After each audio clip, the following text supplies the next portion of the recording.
So are these projects all final? I think the public needs a say, and not just the mayor and the assembly. Who decided these?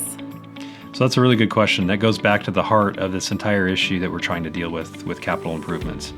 So one of the things that we did at first is with the CIP process, we asked for the public's nominations. And from there, we generated the scopes of the projects that are actually before the assembly right now. So this started off with the public process, and we've got multiple spots for people to participate in through the entire process. The next big point for folks to be able to weigh in on these projects is January 16th. That's our assembly meeting. But I would really encourage folks between now and then to review the projects and provide your feedback to the assembly on suggested changes that you may like to see.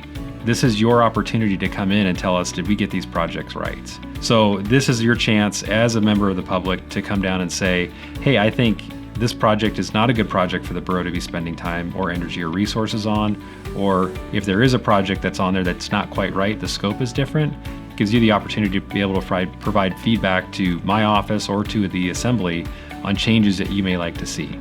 Are all of the projects listed on the website? Yeah, so our website, fnsb.us/CIP,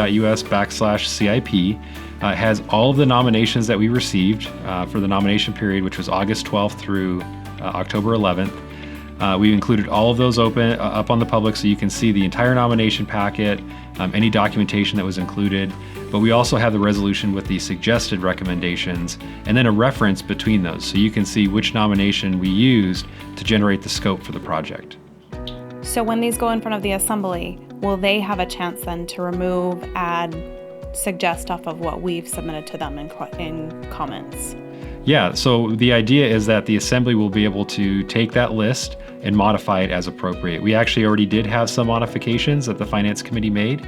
They took one project off and then added another project back in, but they can do the same thing when it comes before the assembly on the 16th. If there are projects that, like I said, that should be removed, the assembly can do it at that time.